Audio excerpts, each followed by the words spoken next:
ओम कृष्णाय वासुदेवाय हरे परमात्मने प्रणताक्लेशनाशाय गोविंदाय नमो नमः। सच्चिदानंद रूपाय विष्णुत्पत्त्यादि हेतवे तापत्रय विनाशाय गोविंदाय नमो नमः। नमस्कार, स्वागत है आपका आचार्य वाणी में। मैं आचार्य विक्रमादित्य आपके साथ हूं और आज का विषय हमारा है मेष राशि वालों के लिए अक्टूबर का पहला भाग जो है वो कैसा रहेगा। देखिए, ग्रहों का परिवर्तन तो हमेशा होता ही रहता है। परिवर्तन ग्रह जो घड़ी है चलती रहेगी, कभी नहीं रुकने वाला। समय का चक्र कभी रुकने वाला नहीं, परिवर्तनशील है समय। और ऐसे में मेष राशि वालों को अक्टूबर के प्रथम भाग में बहुत ज्यादा समझने की आवश्यकता है। देखिए, आपकी राशि के स्वामी मंगल हैं, आपकी राशि के स्वामी मंगल हैं और मंगल परिवर्तन की तरफ योग बना रहे हैं। इस अक्टूबर के पहले भाग में मंगल परिवर्तन का योग बनाएंगे। आपके पराक्रम के स्वामी बुध हैं, वो परिवर्तन का योग बनाएंगे, वो सूर्य के साथ परिवर्तन करके चले जाएंगे। आपके द्वितीय भाव धन भाव के स्वामी शुक्र हैं, वो भी परिवर्तन का योग बना रहे हैं। तो ऐसे में इन सब ग्रहों के परिवर्तन से आपके ऊपर क्या प्रभाव होने वाला है, ये आपको बहुत अच्छे से समझ लेना चाहिए। क्योंकि ये परिवर्तन के अनुसार से जो देश काल परिस्थिति को समझते हुए जो लोग पहले से चीजों को पूर्वाभास कर कार्य कर लेते हैं, उनके जीवन में कभी कष्ट नहीं आता है। तो इस बात को समझे, ग्रह योग आपके लिए क्या कुछ करने के योग बना रहे हैं और सिलसिलेवार तरीके से दिन पर दिन कैसा रहेगा ग्रहों का योगायोग, वही हम आपको बताते हैं। 1 अक्टूबर की यदि हम बात करें तो उस दिन पंचांग क्या कहता है कि उस दिन आश्विन कृष्ण पक्ष का पक्ष चल रहा है, आश्विन मास के कृष्ण पक्ष का योग है और द्वितीया तिथि विद्यमान है और रविवार का अवसर। ऐसे में ग्रह आपके लिए बड़े अनुकूल बने हुए हैं। बृहस्पति के साथ चंद्रमा का शुभ योग बना हुआ है और साथ साथ ये आपके लिए बड़ा शुभ रहेगा। विचारों में पॉजिटिव रहेगा, कई कार्यों में आपको लाभ के योग बन सकते हैं। लेकिन ग्रह का परिवर्तन जो हो रहा है वो आपको सावधानी करता दिखाई दे रहा है। बुध जो है वो परिवर्तन करके छठे भाव में जा रहे हैं, सूर्य वहां पहले से विद्यमान है। ये आपके लिए थोड़े से कष्ट दे सकते हैं, थोड़े से आपके स्वभाव में ऐसा आ सकता है कि थोड़ा उदासीनता बढ़ा सकता है। उदासीनता बढ़ने का मतलब क्या है, थोड़ा सा आप थोड़े से लेजी हो सकते हैं, अपनी चीजों को थोड़ा सा कार्यों में थोड़ा सा ढीले पड़ सकते हैं, वो आपके लिए अच्छा नहीं रहेगा। लेजी आलस्य वाला नहीं है, लेजी है ये आलसी, ये लेजीनेस वो है कि थोड़ा सा उदासीनता, यानी जहां आपको लाभ लेना चाहिए अपने लाभ को आप लात मारने वाली स्थिति बन सकते हैं। ये आपके लिए बहुत खतरनाक है। ग्रह योग विशेषतः परिवर्तन की तरफ जा रहा है और आगे कुछ दिन तक रहेगा। ऐसे में विशेष तौर पर ये जो बुद्ध का परिवर्तन है, ये आपको बहुत बुद्धिमानी सोच के काम करने की जरूरत है। अपने हिस्सा अपने मेहनत से कमाया, उसको लात मत मारिएगा, इस बात का ध्यान रखना है। साथ साथ शुक्र भी परिवर्तन की तरफ जा रहे हैं। शुक्र का परिवर्तन सिंह राशि में हो रहा है और वो आपके लिए बड़ा अच्छा है। वो आपके लिए जमीन जायदाद का लाभ देने के लिए बड़ा सुंदर तरीके से स्थिति बना सकता है। तो आपके लिए वो स्थिति अच्छी दिखाई दे रही है। तो बहुत बुद्धिमानी से थोड़ा सा अपने जो चरित्र को ध्यान, फक्कड़पना छोड़कर अपने कार्यों में पूरी तरह से आश्वस्त होकर आपकी मेहनत का पूर्ण लाभ लेने के लिए, आपने जो मेहनत की है उसका लाभ लेने का आपको प्रयास करना चाहिए। स्थिति ऐसी बनती दिखाई दे रही है। साथ साथ तृतीया तिथि का श्राद्ध इस दिन विद्यमान रहेगा। सर्वार्थ सिद्ध योग विद्यमान है जो सुबह से लेकर शाम के 7 बज के करीब 27 मिनट तक रहेगा। तो नए कार्य आरंभ करने के लिए दिन अच्छा दिखाई देता है। तो ऐसे में क्या उपाय किया जाए वो भी आपको नोट कर लेना चाहिए। देखिए, विशेष तौर पर आपके निमित्त सबसे अच्छा श्रेष्ठ उपाय हमें ये दिखाई देता है कि आप विशेष तौर पर रविवार के दिन मूली का ध्यान करने का प्रयास करें। किसी देवालय में जाकर मूली को कहीं रख दीजिए, मूली को दान कर दीजिए, ये बहुत सुंदर रहेगा। तो आपके लिए लाभ के योग बनाएगा। 2 अक्टूबर की ग्रह गणना की हम बात करें तो सोमवार का अवसर, तृतीया तिथि, और इस दिन चतुर्थी का श्राद्ध होगा, लेकिन चतुर्थी क्षय हो गई है। नए कार्य आरंभ करने के लिए दिन अच्छा नहीं दिखाई देता। एक तो रिक्ता तिथि, फिर क्योंकि चतुर्थी रिक्ता तिथि मानी जाती है, फिर तिथि क्षय भी है। तो ऐसे में ध्यान रखें कि नए कार्य की तरफ थोड़ा सा रुझान ना बनाएं, तो आपके लिए अच्छा रहेगा। सोमवार का अवसर है और ग्रह गणना विशेष तौर पर दिखा रही है आपके लिए, ग्रह गणना आपके लिए अनुकूल बनी हुई है। तो आपको विशेष तौर पर केवल परोपकार पे ध्यान करना है। गेहूं इत्यादि का दान करते हुए कार्य करना आपके लिए बड़ा अच्छा रहेगा। कोई भी स्थिति में गेहूं का दान करें, ये सुंदर तरीके से आपके लिए ग्रह योग बनते दिखाई दे रहे हैं। वही हम बात कर लें 3 अक्टूबर की ग्रह गणना, विशेष तौर पर मंगलवार का अवसर, पंचमी तिथि और साथ में ग्रहों का परिवर्तन का योग बन रहा है। इस दिन तुला राशि में मंगल प्रवेश कर रहे हैं। मंगल आपकी राशि के स्वामी हैं और सप्तम भाव में आ रहे हैं आपकी राशि के अनुसार से। साथ साथ कन्या राशि में चल रहे बुध अस्त हो जाएंगे, ये आपके लिए अच्छा रहेगा। बाकी लोगों के लिए खराब है, लेकिन बुध अस्त होना लेकिन आपके लिए बड़ा अच्छा रहेगा। क्योंकि बुध यहाँ पर आकर आपको अपने हक से वंचित कर सकते हैं।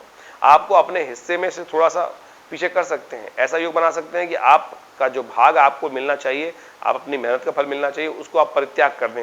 लेकिन बुध का अस्त होना आपके फक्कड़ बने को थोड़ा कम कर सकता है, तो आपका बुध होना का अस्त होना आपके लिए अनुकूल दिखाई देता है। लेकिन मंगल का विशेष तौर पर अस्त होकर आपके सप्तम भाव में प्रवेश करना, ये थोड़ा क्षीणता की तरफ ले जा रहा है। मंगल की ताकत जितनी सुंदर होती तो आपके लिए बहुत वर्चस्व स्थापित कर देता, आगे बढ़ने के अवसर बना देता, आपको नए संपर्कों को साथ कर देता है। लेकिन मंगल कमजोर अवस्था में, ऐसे में मंगल को शक्ति देने की जरूरत है। कैसे शक्ति दे सकते हैं? उसके लिए हनुमान जी को पूजा करें, सुंदरकांड का पाठ करें, और साथ साथ ग्रह के मंगल के दोषों को हरने के लिए मंगल के मंत्र का जप करें। ये सारे कार्य हमने आश्रम पे आज रखे हैं। बहुत सुंदर तरीके से हम बात कर रहे हैं 3 अक्टूबर की, क्योंकि 3 अक्टूबर को मंगलवार भी है। हमने आश्रम पर शाम को 6 बजे से मंगल ग्रह शांति महायज्ञ रखा है। साथ साथ बुध ग्रह के मंत्रों का भी जप किया जाएगा, साथ साथ सुंदरकांड का पाठ रहेगा, हनुमान जी को चोला चढ़ाया जाएगा, साथ साथ विशाल भंडारा रहेगा। आप सब लोग विवेकानंद योगाश्रम में सम्मिलित हो सकते हैं, अपने नाम से इसमें यज्ञ में भाग ले सकते हैं। सुंदर तरीके से व्यवस्थाएं का लाभ लेने का आपको प्रयास करने के लिए नंबर आपके सामने स्क्रीन पर चल रहे हैं, उन पर कॉल कर सकते हैं। इसके अलावा जो मंगल का परिवर्तन हो रहा है तुला राशि में, मंगल अस्त स्थिति में है और 4 महीने तक मंगल अस्त रहने हैं, करीब करीब 115-16 दिन तक अस्त रहने हैं। ये बहुत रेयरेस्ट योग है, बहुत वर्षों बाद ऐसा योग बना है। 4 राशि में मंगल का परिवर्तन रहेगा और जो करीब आरंभ हुआ है सितंबर के अंतिम भाग से और 17 जनवरी तक चलेगा। इसका प्रभाव क्या है, इसके लिए आप अलग से वीडियो हमने बनाया है, उस पर जाकर आप देख सकते हैं और समझ सकते हैं, क्योंकि मंगल बहुत महत्वपूर्ण है, आपकी राशि के स्वामी है। आपको बहुत अच्छे से मंगल के प्रभाव को समझ लेना चाहिए। वो हमने अलग से एक वीडियो बनाया है, उसको आप जाके देख सकते हैं। 4 अक्टूबर की यदि हम बात करें तो उस दिन बुधवार का अवसर, षष्ठी तिथि विद्यमान है। षष्ठी का शास्त्र उस दिन करने का शास्त्र में नियम बताया गया है। ग्रह योग आपके लिए कुछ अच्छे अवसर प्रदान कर रहे हैं, आपको आगे बढ़ने के अवसर दे रहे हैं। सुंदर तरीके से इसको आपका लाभ लेने का आपको प्रयास करना चाहिए। आपकी माता जी का आशीर्वाद आपके लिए बहुत लकी रहने वाला है। जितनी आपकी माता जी प्रसन्न रहेंगी आपसे, उनका आशीर्वाद आपको मिलेगा, उतनी उन्नति का योग बन सकता है आपके लिए। तो सुंदर तरीके से किसी ये न किसी प्रकार माता जी को प्रसन्न करें, उनका आशीर्वाद लेने का प्रयास करें। षष्ठी तिथि का श्राद्ध इस दिन करना परम आवश्यक है, बहुत सुंदर है। जो षष्ठी को दिन पितरों का गमन हुआ है, उनके निमित्त दान पुण्य तर्पण इत्यादि समस्त आप कर लाभ ले सकते हैं। और हमने विवेकानंद योगाश्रम में सुंदर व्यवस्था रखी है कि जो लोग अपने पितरों के निमित्त, वैसे तो घर में ही करना चाहिए, लेकिन किसी कारण से घर में नहीं कर पा रहे हैं, तो गायत्री का यज्ञ, पितृ गायत्री का यज्ञ विशेष तौर पर, और साथ साथ तर्पण और ब्राह्मण भोजन की सुंदर व्यवस्था है। आप अपने नाम गोत्र की व्यवस्था कराकर हमारे जो स्क्रीन पर नंबर चल रहे हैं उन पर सुंदर तरीके से उस व्यवस्था का पालन लाभ ले सकते हैं। 5 अक्टूबर को यदि हम बात करें तो उस दिन गुरुवार का अवसर, सप्तमी तिथि और सप्तमी का श्राद्ध उस दिन किया जाएगा। और साथ साथ ग्रहों का परिवर्तन का योग आपकी राशि के अनुसार से बन रहा है। ये परिवर्तन आपके लिए पुरुषार्थ को बढ़ाने वाला रहेगा। लेकिन एक बात का ध्यान रखिएगा, आपके पुरुषार्थ के कारण से कई बार ऐसा भी योग बन सकता है कि आप अपनी विशेष तौर पर कहें ना, जाके जबरदस्ती बैल के साथ भिड़ सकते हैं। ऐसा मत ध्यान करिए, वो आप पर भारी पड़ सकता है। ये ग्रह योग आपके पुरुषार्थ के कारण से, बेकार के दुस्साहस के कारण से आप पर बेकार का जुर्माना करा सकता है, खर्चे करा सकता है। इस बात का ध्यान रखना है दूसरों के मामलों में। इसलिए अपने काम से काम रखें, स्वार्थी बनने का आपको समय है, स्वार्थी बनते हुए कार्य करें। बहुत ज्यादा उदारता, बहुत ज्यादा दूसरों के कार्य में लिप्त होना, यह आपके लिए हानिकारक हो सकता है। इस बात का ध्यान रखते हुए कार्य करें। सर्वार्थ सिद्ध योग विद्यमान है। कोई नया कार्य आरंभ करना है तो इस दिन शुभ तिथि का लाभ आप ले सकते हैं। एक बात का ध्यान रखें, हम इन पंचांग के अनुसार से आपको बता रहे हैं कि सर्वार्थ सिद्ध योग विद्यमान, नया कार्य आरंभ करने के लिए शुभ दिन अच्छे दिखाई देते हैं। ऐसे में कई लोगों के मन में प्रश्न उठ सकता है, श्राद्ध चल रहे हैं और नए कार्य आरंभ करने के लिए आप मुहूर्त बता रहे हैं। एक तरफ तो कहते हैं कि नए कार्य नहीं करना चाहिए, पितरों के निमित्त तर्पण करना चाहिए, कई नई गाड़ी घोड़ा सब खरीदने के लिए निषेध होता है, नया कार्य करने के लिए सर्वार्थ सिद्ध योग क्या फायदा है। देखिए, शास्त्र विधि के अनुसार से एक बात आप समझने का प्रयास करें। श्राद्ध चल रहे हैं, श्राद्धों में पितरों के निमित्त आप कार्य करते हैं। देखिए, ये भोग विलास से दूर रहने के दिन माने गए हैं संसार में, क्योंकि पितृ कहते हैं कि इन दिनों में मृत्यु लोक में स्वयं आते हैं और अपने प्रति दायित्व अपेक्षा करते हैं कि हमारे जो संतति हैं, हमारी संतानें हैं, हमारे निमित्त दायित्व जो कर्म है वो अवश्य करें। ये भारतीय संस्कृति की अद्भुत खोज है, भारतीय विज्ञान की, पराविज्ञान की अद्भुत खोज है। इसको बहुत अच्छे से समझने की आवश्यकता है। कई लोग उपहास कर देते हैं इन सब चीजों में। आपके पितृ, कई लोग कहते हैं ना पितृ दोष बन गया, वो दोष नहीं हो सकता है, पितृ ऋण होता है। पितृ आपसे कभी रुष्ट हो ही नहीं सकते। आपके माता पिता, आप यदि आप उनके लिए कार्य नहीं भी कर रहे हैं, वो आपसे दुखी हो सकते हैं, लेकिन आपको कभी श्राप नहीं देंगे। ये बात ध्यान रखें। कैसा भी संतान कुपुत्रो जायेत क्वचित् कुमाता न भवति, ये शास्त्र कहता है ना। तो इस बात को ध्यान रखें। कई लोग कहते हैं जी पितर आपसे रुष्ट चल रहे हैं, मूर्ख बना रहे हैं, इस बात को ना ध्यान करें। आपके पितर, आपकी नई गाड़ी आई, नया घोड़ा आया, नया वस्त्र आया, नया मकान बना, तो वो आपके पितर होंगे तो वो तो प्रसन्न देंगे, अरे अच्छा है पुत्र का, आगे जो संतान है वो आगे बढ़ रही है, काम कर रही है। और ऐसे में आप ध्यान रखें, आपको उनके प्रति भी दायित्व निर्वाह करना है। क्या, किससे प्रसन्न होंगे, वो क्या चाहते हैं, अपेक्षा करते हैं कि हमारे नाम से कुछ दान कर दिया, हमारे निमित्त तर्पण कर दिया, थोड़ा जल हाथ में लेकर, तिल हाथ में लेकर उनके निमित्त तर्पण करना, नित्यपति करना चाहिए।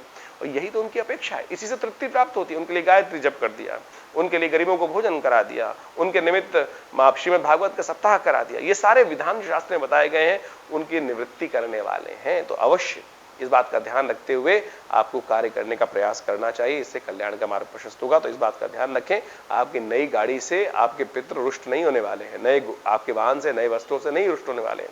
केवल आप यदि संतति, आप नए उनके निमित्त कार्य कर दें, तर्पण इत्यादि करें, उससे उनका आशीर्वाद मिलेगा, वो बहुत सुंदर रहेगा। तो इस बात का ध्यान रखते हुए कार्य करें। वहीं 6 अक्टूबर की दिन बात करें, शुक्रवार का अवसर, सप्तमी तिथि विद्यमान है कुछ देर के लिए, केवल आधी घड़ी के लिए, उसके बाद अष्टमी का आगमन हो जाएगा और उस दिन अष्टमी का श्राद्ध रहेगा, कालाष्टमी है उस दिन विशेष तौर पे। और एक और सुंदर चीज है, उस दिन महालक्ष्मी के व्रत समाप्त हो रहे हैं। जो पिछले 16 दिनों से लगातार पूजन चल रहा था महालक्ष्मी को प्रसन्न करने के लिए, हमने विशेष तौर पे आश्रम में यज्ञ रखा हुआ था, बहुत सारे लोगों ने अपने स्थान भी आरक्षित कराया यज्ञ में, उसके निमित्त अपने श्रीयंत्र को सिद्ध कराने के लिए सुंदर व्यवस्था बनाई। हमने शास्त्र के वर्णित तरीकों से विशेष तौर पे सिद्ध, विशेष तौर पे हम समझे कि श्री सूक्त के द्वारा जो भृगु महाराज ने बनाए हुए मंत्र हैं, जिनसे उन्होंने महालक्ष्मी को प्रसन्न किया, जब श्राप मिल गया उनको, भगवान विष्णु के छाती पर उन्होंने पैर रख दिया था, उससे उनको श्राप मिला कि हम आपके पास कभी नहीं आएंगे, तो उन्होंने उन मंत्रों का सृजन किया। 16 मंत्र महालक्ष्मी के श्री सूक्त के रूप में विद्यमान है, वो इन 16 दिनों के लिए ही बनाए गए हैं। इन 16 दिनों में जो सिद्ध रूप से इनका जप करके, यज्ञ कर अनुष्ठानित तौर पे कर महालक्ष्मी को के अनुष्ठान के तौर पे कार्य करते हैं, भृगु के आशीर्वाद के अनुसार से महालक्ष्मी का आशीर्वाद उनको मिलता है। तो हमने उन्हीं मंत्रों को सिद्ध करके ये श्रीयंत्र स्थापित किए हैं और प्रतिष्ठित किए हैं। बहुत जल्दी जिन्होंने आरक्षित कराए हैं उनको मिल भी जाएंगे। आप कोशिश कीजिएगा नित्य प्रति उनका पूजन करें और पूरे वर्ष तक आप पर महालक्ष्मी कृपा बनी रहेगी इन यंत्रों को रखने से। तो सुंदर व्यवस्था है। ग्रह गणना विशेष तौर पर आपके लिए अनुकूल दिखा रहा है समय, आपको आगे बढ़ने का प्रयास करना चाहिए। पुरुषार्थ में वृद्धि होने के योग दिखाई देते हैं, लेकिन ध्यान रखिएगा अननेसेसरी खर्चे भी बढ़ सकते हैं, क्योंकि मंगल किसी भी शुभ ग्रह, चंद्रमा जो है किसी भी शुभ ग्रह से दृष्ट नहीं चल रहे हैं गोचर के अंदर, तो ये विशेष तौर पे आपके खर्चे बढ़ा सकते हैं। बस खर्चों का ध्यान रखते हुए कार्य कर लेंगे तो बहुत सुंदर तरीके से आपके लिए समय अनुकूल रहेगा। बात कर लेते हैं 7 अक्टूबर की।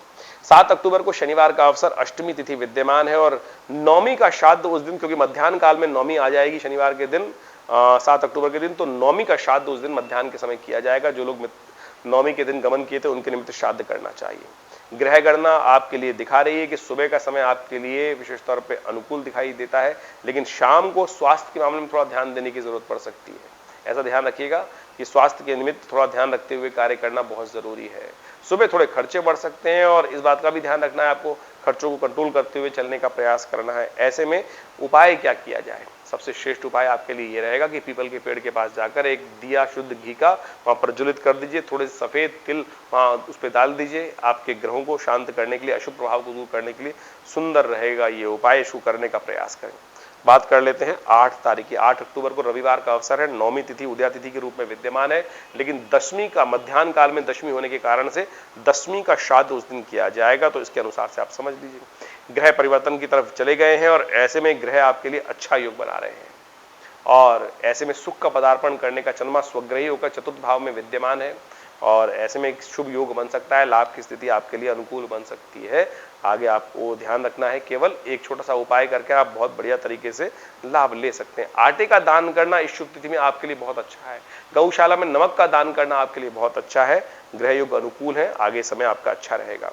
9 तारीख की यदि हम बात करें तो उस दिन विशेष तौर पर सोमवार का अवसर, दशमी तिथि विद्यमान है, लेकिन एकादशी का श्राद्ध मध्याह्न काल में किया जाएगा और यह तिथि बहुत सुंदर तिथि बन रही है। वैसे जो एकादशी है वो अगले दिन रहेगी और आश्विन मास में एकादशी जो होती है इसको इंद्रा एकादशी बोला जाता है। इंद्रा एकादशी अपने पितरों के निमित्त तर्पण इत्यादि करने के लिए, उनको कैसे भूले बिसरे जो पितर हैं उन सबकी भी पितृ से निवृत्ति करने के सुंदर योग बन सकते हैं आपकी राशि के अनुसार से। ग्रह योग आपके लिए परिवर्तन का योग बना रहे हैं, धन लाभ की स्थिति बना रहे हैं, नए विचारों का उदय करने का योग बना रहे हैं, नए रास्ते आपके लिए खुल सकते हैं और आपके लिए सुंदर रहेगा। लेकिन नए कार्य करने के लिए आधा दिन प्रशस्त नहीं है, क्योंकि भद्रा विद्यमान रहेगी करीब करीब 12:36 तक। उसके बाद भद्रा समाप्त होने के बाद नए कार्य की तरफ जा सकते हैं, ऐसा योग बन रहा है। 10 तारीख के दिन एकादशी तिथि है, उदय तिथि के तौर पे मंगलवार का अवसर है और इंद्र एकादशी के रूप में इस तिथि को माना जाता है।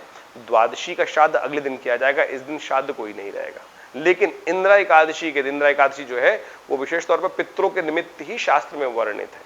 कहा जाता है इसने पितरों के निमित्त भोजन कराना, पितरों के निमित्त दान पुण्य करना, पितरों के निमित्त गायत्री का हवन करना, विशेष तौर पे उनके निमित्त जो श्राद्ध कर्म इत्यादि हैं वो करना सबसे श्रेष्ठ माने जाते हैं। इस दिन जो है जितना उचित दान करें, तीर्थों में जाकर तर्पण करें, भगवत कथा का श्रवण करें, ये सब का सब चीजें पितरों की निवृत्ति के लिए बड़ा सुंदर शास्त्र के अनुसार से बताया गया है। तो इन सब तिथियों को समझते हुए कार्य करेंगे तो बहुत सुंदर रहेगा। हमारा आश्रम दिल्ली में विवेकानंद योगाश्रम है। दिल्ली में बहुत बड़ा संस्थान है, पिछले करीब करीब 70 सालों से कार्य कर रहा है। 1960 के दशक से ये आश्रम बना हुआ है। हमारे पिता आचार्य श्री केशव देव जी महाराज के सानिध्य में ये आश्रम स्टैब्लिश हुआ और यहाँ बहुत सारे समाज की सेवा के कार्य किए जाते हैं, बहुत सारे सेवा भाव रखे जाते हैं। बहुत बड़ी गौशाला है आश्रम के अंतर्गत, बहुत भंडारे चलते हैं। रविवार को बहुत विशाल भंडारा होता है, मंगलवार के दिन सुंदरकांड का सुंदर पाठ होता है। नित्यपति हर रोज़ करीब 8 घंटे यज्ञ रहता है आश्रम पर। आप भी हर रविवार को उस यज्ञ में भाग ले सकते हैं। इसके अलावा माँ भगवती की दिव्य प्रतिमा है जो 1947 में मुल्तान से हमारे आश्रम पे पधारी, वो प्रतिष्ठित हैं। बहुत चमत्कारी 400 साल पुरानी प्रतिमा है, भगवती की चमत्कारी प्रतिमा है और उनका दर्शन कर लेने मात्र से समस्त कष्ट दूर होते हैं। और दिल्ली में ये विवेकानंद हॉस्पिटल योगाश्रम 100 बेड का योग प्राकृतिक चिकित्सा का हॉस्पिटल है जो कार्य क्षेत्र में है। भारत सरकार के साथ मिलकर कार्य करते हैं हम लोग और बहुत सारे शोध कार्य करीब करीब 100 पुस्तक के आश्रम की तरफ से प्रकाशित हैं जो भारतीय पराविद्याओं पर है। तो ये बहुत सारे कार्य हैं, हम समय समय पर करते रहते हैं। आप भी विवेकानंद योगाश्रम से जुड़े, समस्त जानकारी के लिए नीचे फ़ोन नंबर दिए हुए हैं, उनसे संपर्क साध सकते हैं। धन्यवाद, नमस्कार।